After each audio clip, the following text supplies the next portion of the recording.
m'appelle Julie Chabot, je suis responsable de la mission Agenda 21 du département de la Gironde.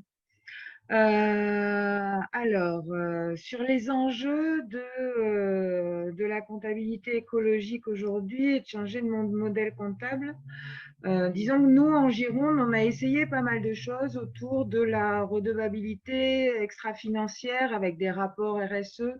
Nous sommes comme toutes les collectivités de plus de 50 000 habitants tenus de faire un rapport annuel de développement durable qui est présenté à l'Assemblée départementale en amont des débats budgétaires.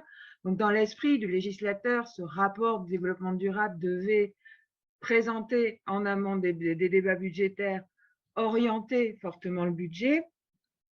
Et on arrive un peu au bout de ça, on fait bien les exercices les uns à côté des autres, mais pour autant, cette présentation ne transforme pas la fabrication du budget.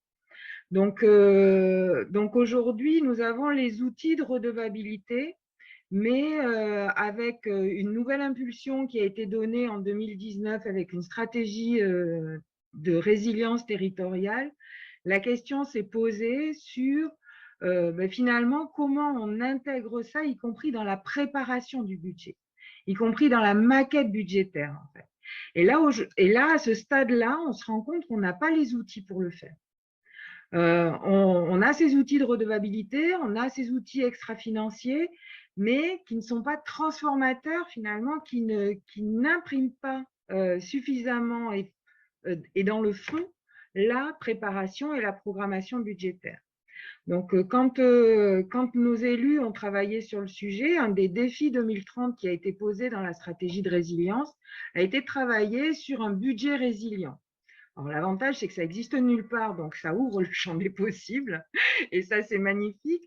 Et c'est là qu'on a besoin de réseaux comme l'Alliance de comptabilité, l'ACR, parce que de régénération, en fait, de la comptabilité, parce que ce sont des compétences qui sont différentes, des perspectives qui sont différentes, des conceptions même du budget qui sont différentes, qui ne sont pas que de la gestion, mais qui sont bien de finaliser en fait un budget et pas uniquement de faire un exercice budgétaire, tout en gardant évidemment la doxa de la comptabilité publique, hein, qui est quand même bien posée.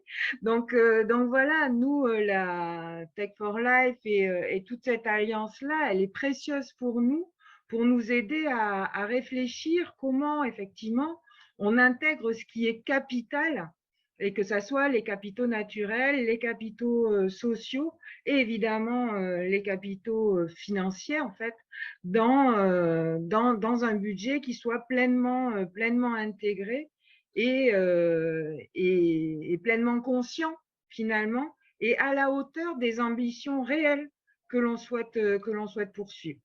Donc c'est vraiment un chantier de transformation. Moi, j'ai été énormément nourrie par les différents ateliers de l'ACR. Ça se diffuse beaucoup dans notre organisation avec la direction des finances, avec le comité de direction générale des services, etc. Mais là, il y a plein de choses à manipuler, des retours d'expérience à analyser, en plus avec notre spécificité à nous, qui est que nous sommes une collectivité territoriale et qu'il y a des règles de la compta publique qui ne sont pas les mêmes que là où il y a peut-être plus d'avancées sur la compta privée.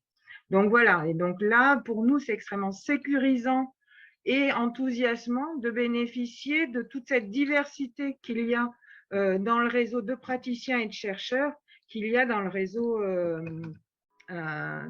Tech for Life. Voilà.